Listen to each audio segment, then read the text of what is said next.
vous invite à vous abonner aussi massivement. C'est la National Geographic du Bénin. Allez, abonnez-vous massivement si vous voulez avoir de mes nouvelles.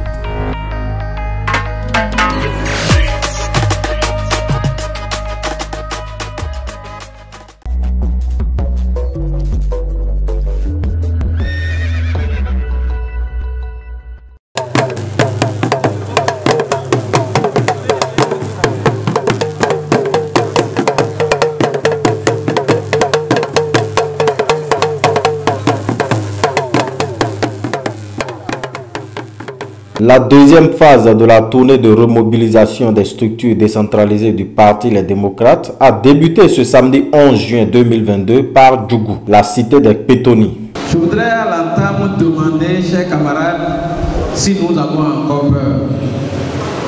Est-ce que nous avons encore peur dans la Donga? Est-ce qu'on peut continuer le combat? Oui. Est-ce qu'on peut rétablir dans les brefs délais la démocratie dans notre pays? Oui. Est-ce que la Donga est prête? Oui. Est-ce que la Donga est prête? Oui. Ah, le président dit qu'il n'entend pas. Oui. Est-ce que Djougou, Waké, Bassila, Kopago sont là? Oui. Tout le département de la Donga est là? Oui. Je vous salue respectueusement. Le seul fait que nous soyons réunis ici dans cette salle est la preuve que notre parti vit. Oui ou non? Oui. Il vit et il vivra encore. Mais c'est à nous de le faire. Le seul fait que nous soyons réunis aujourd'hui rassure les dirigeants du parti que vous êtes. Et parce que vous allez vous réunir au niveau de la commune, parce que vous allez vous réunir au niveau de l'arrondissement, parce que vous allez vous réunir au niveau du village, vous allez rassurer tous les autres. Et rien ne vous arrivera. Rien ne vous arrivera. Si vous comprenez bien pourquoi ils disent que le parti est mort, vous comprendrez que vous avez le devoir de continuer à travailler.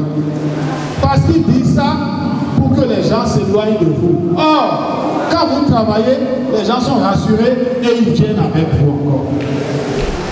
Ils disent ça parce qu'ils savent que si vous êtes présent dans les élections, ils vont perdre. Le lendemain, dimanche 13 juin, ce fut le tour de Parakou, la cité de Kobourou, d'accueillir le président Eric Houndété et sa suite. Comme à Djougou, la mobilisation était grande.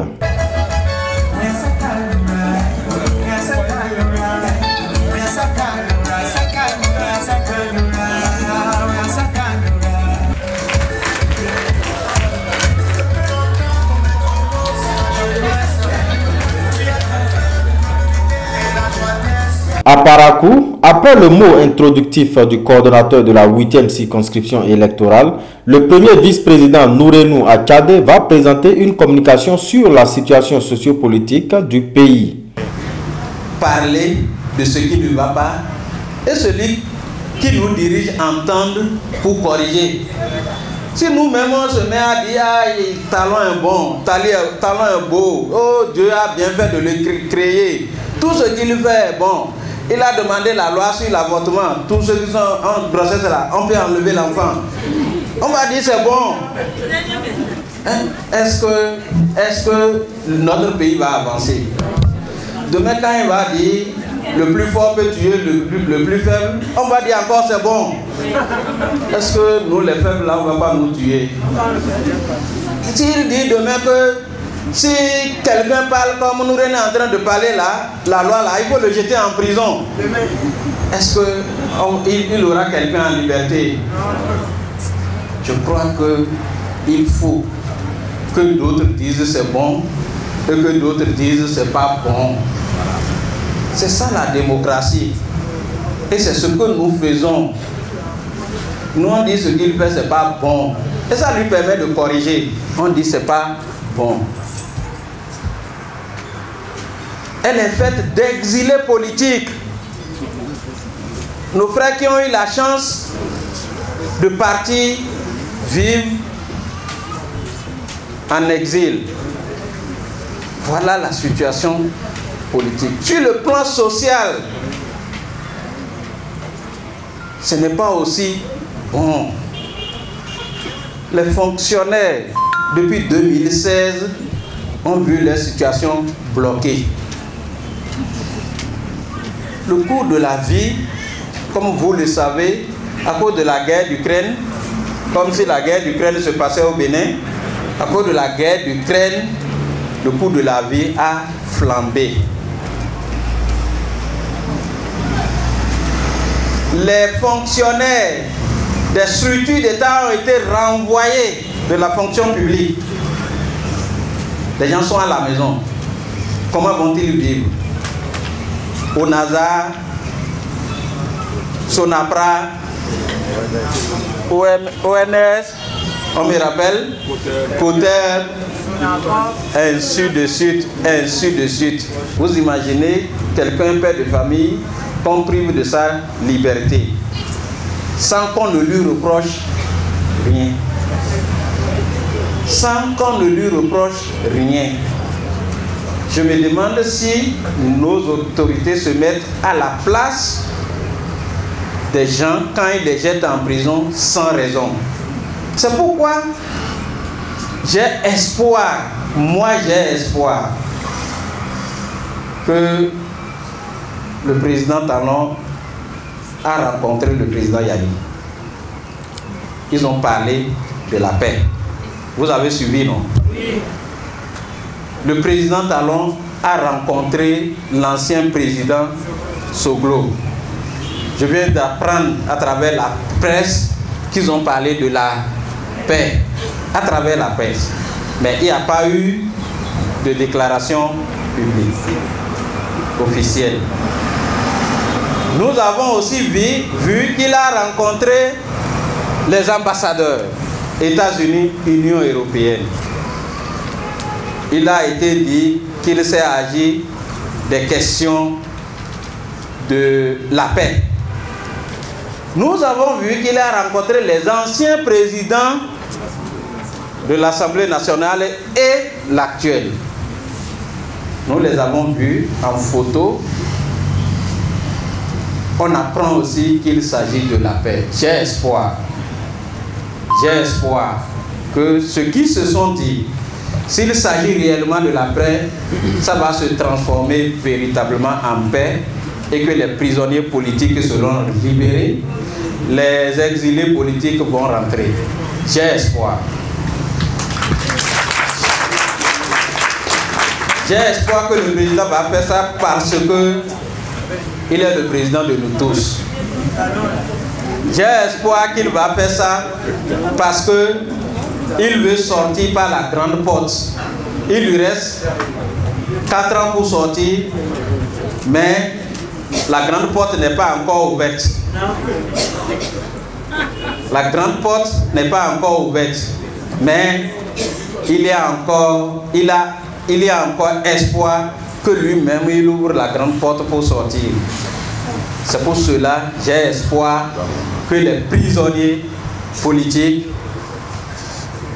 seront incessamment libérés et ça va être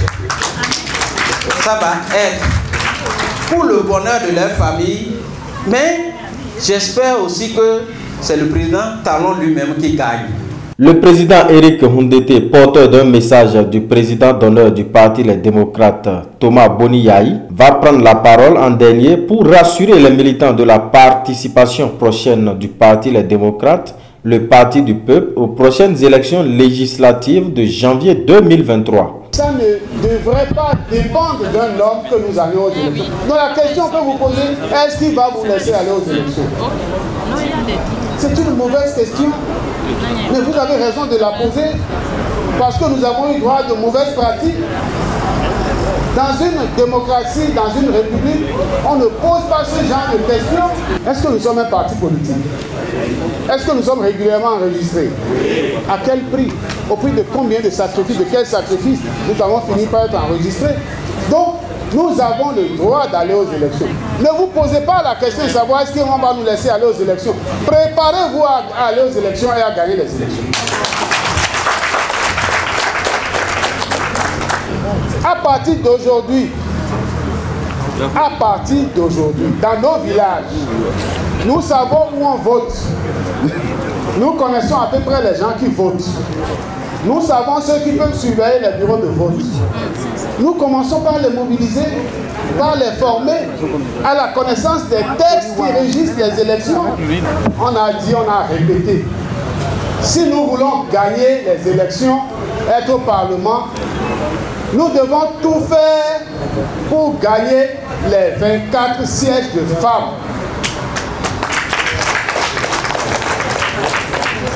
Qui m'a dit de saluer particulièrement ses frères et sœurs de Parakou.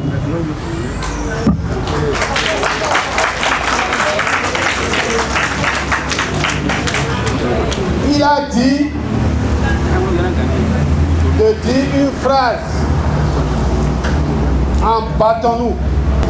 Comme moi je ne connais pas battons, je vais dire la phrase enfant.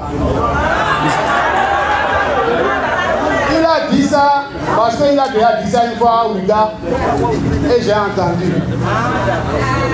Maman Tchélé,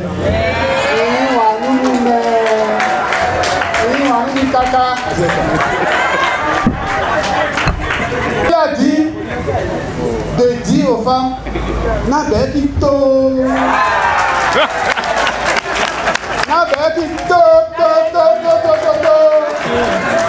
Vous connaissez mon grand frère là? Oui.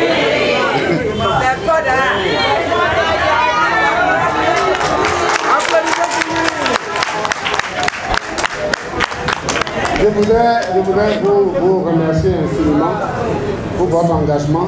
Les militants étaient fiers de voir les responsables de leur parti car longtemps désespérés.